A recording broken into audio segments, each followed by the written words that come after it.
Yo, what's going on, guys? Mush back at it with another video. We got a small but very interesting update, and I would say a very positive update on the future of Palworld. If you guys don't know, the game recently dropped on PlayStation 5, and there was a little bit of a concern as far as it not getting a Japanese release. However, that has seemingly changed, so we'll talk about that. And on top of that, since we're on the topic of Japanese titles, I also want to give a shout to Silent Hill 2, the remake. The reviews for that have dropped. A remake launch trailer has dropped as well. And I want to give you guys a note on how you can get the game a little bit cheaper if you are interested in picking that up. More on that in a little bit. However, again, a Palworld going through quite the saga right now. Recently dropped on PlayStation 5. However, it dropped in every region outside of Japan. Nobody really knew why. There wasn't any clarification as far as why the game was dropped in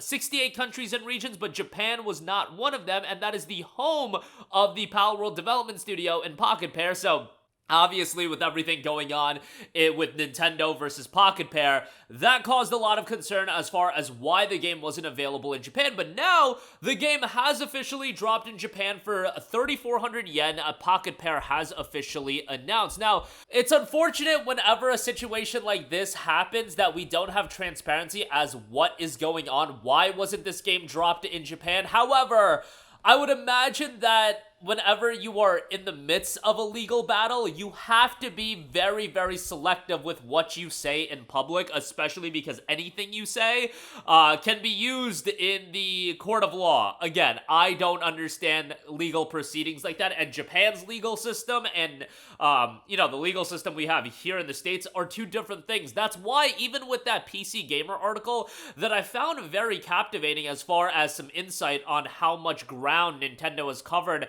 stateside with the patents they filed and how that'll hold up in court, we don't actually know how that applies in Japan, and until we get clarification as far as how the legal proceedings are going to go in Japan, which is Pocket Pair's home, that is going to be something that is going to be, I feel, the most interesting element of this story, because stateside, what I will say, is the biggest benefit that Nintendo has stateside, as effed up as it is the fact that they have resources and resources, aka they have a lot of money. Yeah, they have a lot of money, so they can keep a legal battle going on for quite a while until it just becomes a moot point. Now, they've got those patents filed. From what I hear and what people that are far, far more intelligent than me are telling me, that isn't going to hold up in court, given that Palworld has existed for a long time, so on and so forth. But Nintendo is going to do everything they can, and it seems like Nintendo has recently had a switch flip in their head where they are going after a lot of people that they perceive to have wronged them, or I guess are a threat to them. Ryujin, certainly,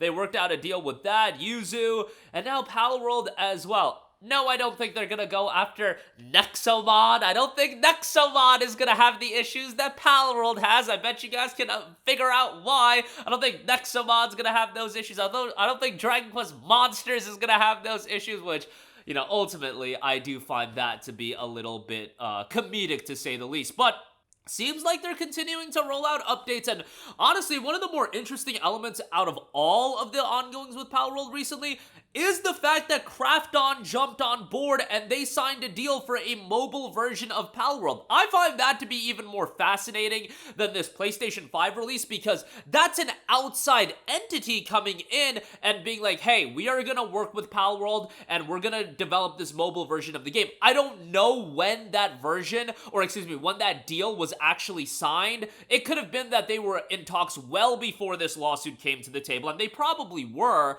but the fact that it was finalized and now we know that it's going forward, I find that very, very interesting. And I do know Krafton has a lot of money. They have a lot of resources and they could handle something with Nintendo, but I would just think, if you can avoid it, why get involved with it? Now, I also think Palworld on mobile, figuring out how to get that game on mobile, oh, baby, you're looking at making a ton of money. So I can understand the light at the end of the tunnel, if you get by all of this, is you're going to be raking in a ton of revenue. And yeah, I think that is one of the more underrated elements of growing Palworld as a brand. I've been pretty vocal about my opinion. I don't think we're going to get to a point where 2 million concurrent players on on Steam is going to be a reality, but can we grow this brand? Can we grow this IP?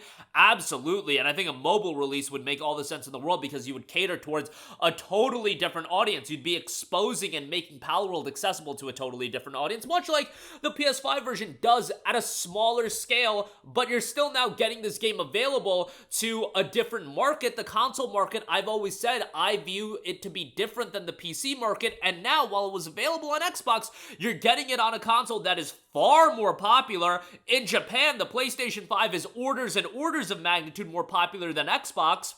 And it's now available on Japan's console of choice, and the fact that it's available stateside, obviously that's great. And while it's not the ideal time for it to be on PS5, like I would have loved for Palworld to be on PS5 right out the gate on launch, and I think that would have been the most beneficial for Palworld as an IP, it's still better late than never, and Palworld still has quite a lot of interest. And for the PlayStation 5 audience, it's a game that they're checking out for the first time, and they haven't experienced that content, so it is kind of new in the sense that, you know, Palworld has this stigma attached to it. Oh my god, the game's dying out, which I've already talked about it yesterday, how that's a load of crap. But on PlayStation 5, it's a new audience that hasn't experienced this content, and it's going to do fairly well on there, as the early numbers have showcased. Alright, moving on from that, the Silent Hill 2 remake has gotten his reviews dropped, and on top of that, the launch trailer has dropped. Now, right now on Metacritic, sitting at an 87, huge W as far as that's concerned. An 87 is great, especially given that this isn't being done by an incredibly well-known studio. It's done by Bloober Team, who have done some really solid horror titles.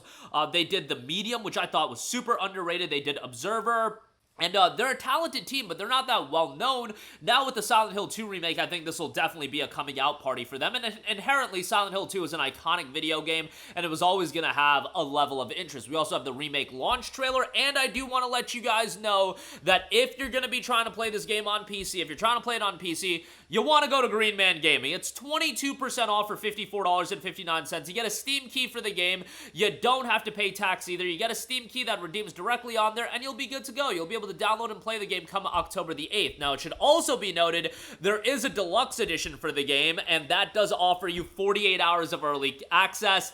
I don't know. I feel like for Silent Hill 2, guys, you can wait the 48 hours, but that's gonna differ from person to person. It does have some in-game items, but I don't think that's anything to write home about. Digital art book, digital soundtrack, that's gonna be collecting digital dust, and you do get some in-game cosmetic items, but really you're paying for the 48-hour early access. That's what's going on here. But the standard edition, $54.59, I think $70 is a hefty price for a remake of a game, but you know, and it's not going to be the lengthiest game in the world, but again, Silent Hill 2 is super iconic, so for some people, me saying it's not worth $70 or $70 is expensive, they're going to be like, what the hell are you talking about? But I digress. It's $54.59 at GMG, and that's a great price. I know that. That is going to do it for me. Again, a positive sign for Palworld going into the future. Now it's available on PlayStation 5, and hopefully this means that Pocket Pair is pretty confident going forward with their legal proceedings, and, you know, fingers crossed on that. And more important than the PS5 release is the fact that the Craft-On deal is happening. I find that to be the most fascinating element out of all of this. And Silent Hill 2, reviews are looking incredibly positive. Get the game a little bit cheaper over at GMG, link in the description box below. I do get a little bit of a kickback if you do pick it up there with my link. That's going to do it for me. Let me know all of your thoughts in the comment section down below. As always, thanks for watching, and I will catch you guys in the next one. Peace out. Hey, what's going on, guys? Mush here again. Hope you enjoyed the video. As you guys might know, YouTube's notification system is sometimes a little bit wonky, even if you're subscribed to the channel. Maybe you're not abundantly aware that I uploaded a video. To remedy that situation, make sure you hit the bell notification button. This way, whenever I upload a new video, and I try to upload as consistently as possible, you will be notified directly of the upload, and you can watch it as soon as it goes live. I would really appreciate if you guys hit that button so you can stay up to date with all of the content I'm posting. But as always, guys, thanks for watching, and I'll catch you guys in the next one. Peace out.